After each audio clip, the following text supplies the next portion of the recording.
Échec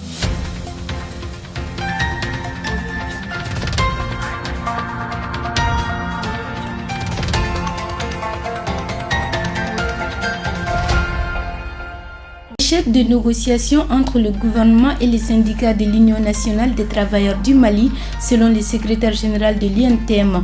La grève du 14 au 18 décembre aura bel et bien lieu sur toute l'étendue du territoire national. La pandémie de Covid-19 est entrée dans sa 4e phase au Mali. 814 nouveaux cas positifs enregistrés entre le 1er et le 10 décembre. Une situation très inquiétante selon le chef de service anesthésie et la réanimation de l'hôpital du Mali. C'était là pour vous le sommaire de cette édition. Mesdames, Messieurs, merci d'avoir choisi LTV pour vous informer. Bonsoir à tous et bienvenue. Comme annoncé dans les titres, la grève de 5 jours de l'Union nationale des travailleurs du Mali est consommée. L'annonce a été faite à la faveur d'un point de presse qui s'est tenu ce samedi à la Bourse du Travail. Reportage Madina Traoré.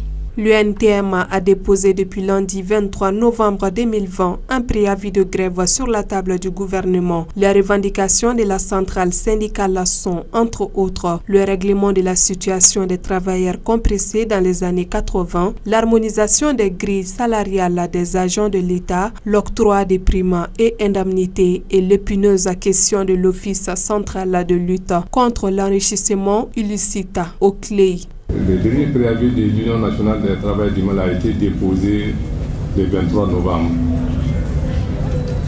Conformément à la loi 87-47, lorsqu'un préavis est déposé, le gouvernement doit mettre en place une commission de négociation composée des protagonistes, notamment les syndicats concernés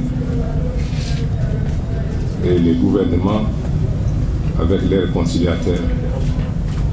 Et logiquement, dans l'intervalle de 15 jours, nous devons ensemble échanger, discuter et si tout se passe bien, peut-être pour aboutir à un accord, mais à défaut également à un désaccord. Mais ce qui est fondamental qu'il faut retenir ici, c'est le temps qu'il faut, le temps maximum qu'il faut pour permettre vraiment aux protagonistes d'être autour de la table, discuter et obtenir quelque chose. Malheureusement, le constat qui a été fait, et ce n'est pas une première, il y a eu l'échec lorsqu'on a déposé les préavis le 2 novembre. On a attendu à moins de 72 heures pour nous appeler autour de la table de négociation afin vraiment de discuter de nos préoccupations. Malheureusement, ça n'a pas suffi. La grève s'est consommée. Encore cette fois-ci, c'est le même scénario. Nous avons eu effectivement à déposer les préavis le 23 novembre.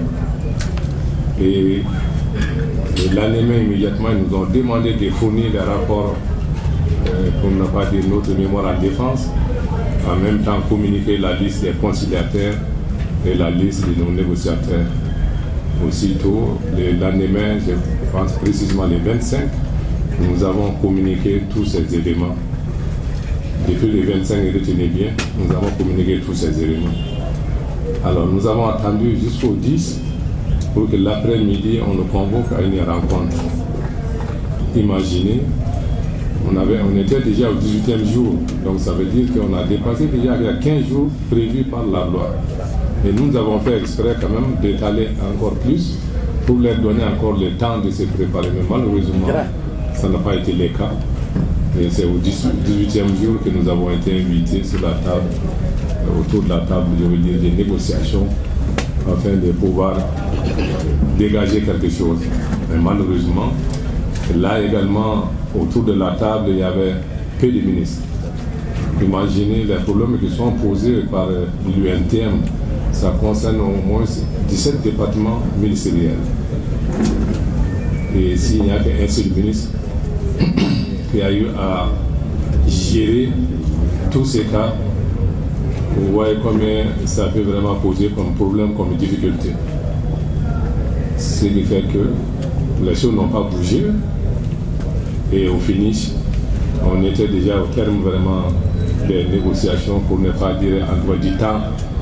On a décidé de nous retirer parce que jour ouvrable, ce n'est que vraiment ces 10 jours-là, les jeudis et les vendredis. Selon Olivier Diarra, secrétaire général du syndicat des administrateurs civils, ce combat n'est pas pour l'UNTM. Nous sommes dans un combat contre le mépris et l'injustice. Alors, à tous les niveaux, comme si c'était devenu une règle de gestion de la vie en République du Mali, les différentes autorités qui se sont succédées ont toutes affiché cette pratique qui consiste à diviser les uns et les autres simplement pour régner, simplement pour mettre à profit leurs propres intérêts, à défendre leurs propres intérêts.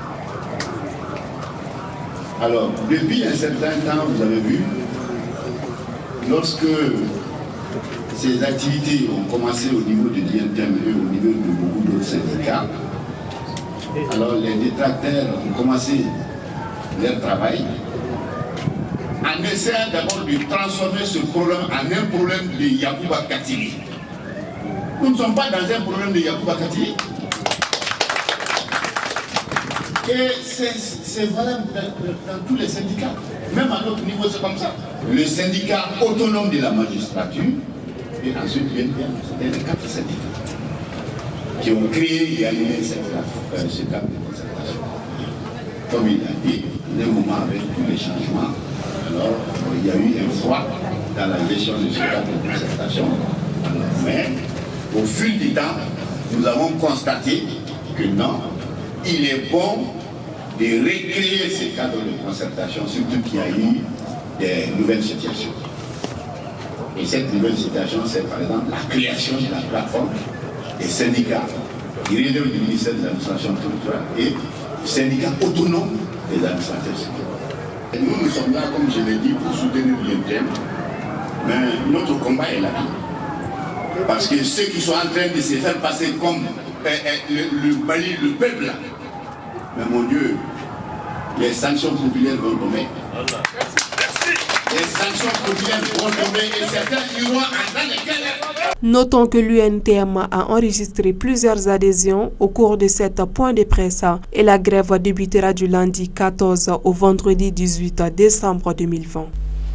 Après plusieurs mois d'un net recul de la pandémie à coronavirus au Mali, la seconde vague fait grimper le nombre d'hospitalisations et de décès. Cette explosion des cas est due au relâchement total par les citoyens des mesures barrières, selon le professeur Noum Djane, chef du service anesthésie et réanimation de l'hôpital du Mali.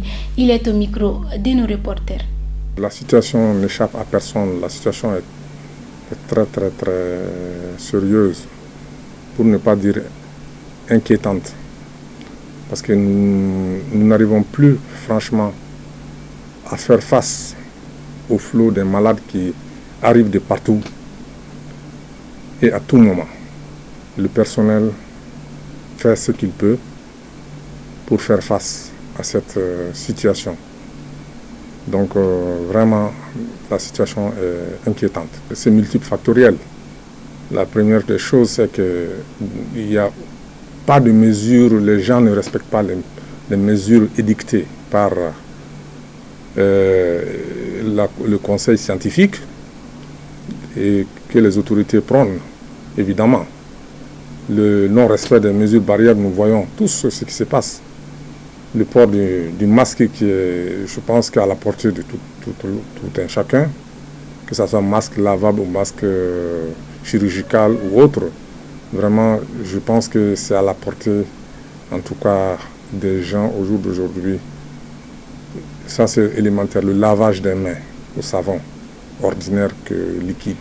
Ça aussi, c'est à la portée des mains. La distanciation physique ou sociale, si on veut. Ça c'est les mesures élémentaires depuis 6 mois qu'on ne cesse de dire. Ça, c'est le meilleur remède à ce Covid-19 que vous savez, ou à cette Covid-19 plutôt, qui pour l'instant n'a pas de médicaments efficaces. Donc l'efficacité, c'est surtout la prévention. La lutte contre la maladie est beaucoup plus compliquée. Bon, les chiffres que nous avons, en tout cas au niveau de l'hôpital du Mali, nous avons à peu près au jour d'aujourd'hui, je vous dis 350 patients qui sont pris en charge sous traitement à l'hôpital du Mali, aussi bien à l'extérieur. Parce que dans le site, nous avons une centaine de patients aujourd'hui graves qui sont vraiment dans des besoins d'oxygénation, qui sont dans des besoins d'autres pathologies associées et avec des signes. Et il y a à peu près 300 patients qui sont à l'extérieur, qui sont suivis aussi à domicile et qui viennent pour soit des prélèvements, des tests, qui viennent pour leurs médicaments et d'autres conseils à prendre. Donc au jour d'aujourd'hui, ça c'est le site seulement de l'hôpital du Mali. Le site, celui du Point G, je présume qu'ils sont dans la même situation. Et au jour d'aujourd'hui, je vous parle, les places sont très très limitées. Il n'y en a pratiquement quasiment pas. C'est ça la situation, madame. Elle est dramatique. Elle est dramatique. Bon, les difficultés, elles sont nombreuses. On va peut-être citer les grosses. Normalement, quand on n'avait pas beaucoup de patients, on faisait face de façon continue, certes dans le stress, mais on arrivait à faire face. Mais au jour d'aujourd'hui, le premier problème, c'est l'afflux massif de patients qui viennent avec des problèmes. Même diagnostic, des problèmes, des patients qui souffrent, qui ont des difficultés respiratoires, qui arrivent soit aux urgences normales, soit qui demandent de l'aide tout simplement à l'hôpital. Et là, ça c'est la première préoccupation. La plupart de ces patients sont probablement, ceux qui sont en détresse respiratoire, sont Covid, tous ne sont pas, mais sont Covid. Déjà, pour faire face à l'urgence ordinaire, vous avez vu, c'est bondé, les couloirs sont bondés partout.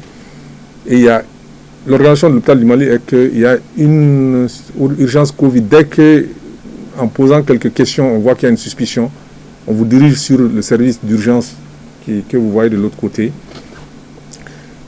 Covid. Donc les malades qui sont en détresse et qui sont suspects sont admis là-bas. Et là-bas aussi c'est rempli, il n'y a pas de possibilité même de mettre des patients. Et voilà la réalité, madame. Et les autres difficultés, bon, je pense le matériel. On manque de matériel. On est en train de faire tout pour essayer d'ouvrir la réanimation Covid qui a été décidée la semaine dernière par les autorités. Et nous sommes en train d'équiper cette réanimation Covid par des équipements et puis des consommables pour faire fonctionner. Ceci permettra en tout cas de prendre les patients les plus critiques. Le nombre de places est limité, vous savez. Ce serait 7 places. Mais déjà à l'intérieur du site, il y a plus d'une vingtaine de patients qui sont en détresse à l'heure où je vous parle. Donc ces places sont insignifiantes. Il faudrait créer d'autres places. Il faudrait qu'on ait une autre organisation qui jusque-là n'existe pas. Mais ça c'est à nous, personnel socio-sanitaire, et de s'organiser pour pouvoir faire face. Je pense que la situation à Bamako est dramatique. Il va falloir peut-être créer, ça c'est, je vais aux solutions, il va falloir créer le site qui avait été exploré, la FEBAC, où il y avait des centaines de lits qui se prépositionnaient, et mobiliser le personnel, ainsi de suite, pour faire face. Maintenant, il y a les équipements, il y a des problèmes d'équipement, des problèmes de consommables, je vous avais dit, certains médicaments aussi sont des denrées rares, qu'on n'a pas, même en temps normal et en situation exceptionnelle, qu'on cherche à avoir. Donc, le problème essentiel, les ressources humaines aussi. Le personnel qui est là est vraiment fatigué, on est en quantité insuffisante, ce qui fait qu'on demande trop à ceux qui sont là, et malheureusement les contaminations sont de plus en plus nombreuses au sein du personnel. Et là, c'est vraiment ce qui est la chose la plus inquiétante. À la population malienne, c'est de leur redire que vraiment cette maladie est en train de faire des ravages. Je pense qu'on le constate tout autour de nous. Donc c'est la seule chose, il n'y a pas de remède pour le moment pour cette Covid-19. Il faudrait respecter les mesures barrières. Le lavage constant des mains au savon, la distanciation physique, vraiment, il faut respecter les distances réglementaires, éviter les attroupements inutiles, même utile, on va dire. Les mariages, les baptêmes, c'est peut-être utile, mais vraiment limiter au strict minimum le nombre de personnes. Et puis que les distances, la distanciation physique soit respectée. Et au-delà de ça, vraiment que chacun se mobilise. Ce n'est pas un problème, là où nous en sommes, ce n'est pas un problème du gouvernement seulement, ni du personnel socio-sanitaire. Tout le monde doit s'impliquer. Chacun à son niveau, on doit essayer d'aider au mieux qu'on peut, soit par les moyens, soit par sa disponibilité pour faire quelque chose. On a chacun vraiment notre place pour cette lutte contre cette pandémie qui vraiment est unique à son genre. Voilà, donc vraiment j'en appelle à la population, à leur compréhension et à leur aide tout court. Et puis qu'on comprenne que vraiment le personnel socio-sanitaire est là à leur disposition, mais ce n'est pas la santé seulement qui peut lutter contre cette pandémie. Il faut des mesures et l'État doit prendre ces mesures-là. Ces mesures, on n'invente pas la roue, elle existe déjà. Dans d'autres pays, on a pris des mesures draconiennes. Et je pense que ce sont des mesures impopulaires, mais on n'a pas le choix. L'État doit prendre, si on veut vraiment infléchir la courbe, il faudrait qu'on aille à ces mesures-là. S'il faut confiner, il faut confiner. Ça c'est déjà... s'il faut prendre des mesures drastiques, qu'on oblige les gens à porter les masques dans les lieux publics et ailleurs, et que la sensibilisation continue, mais il faut aussi qu'il y ait la répression. Donc chacun a son rôle à jouer. Donc vraiment, l'appel là, elle est pour tout le monde. À la population, à l'État, à nous tous. Nous devons nous impliquer pour pouvoir infléchir parce que la situation est dramatique. Ainsi prend fin notre édition d'aujourd'hui. Un grand merci à vous de l'avoir suivi et bonne suite de programme sur La Liberté Télévision.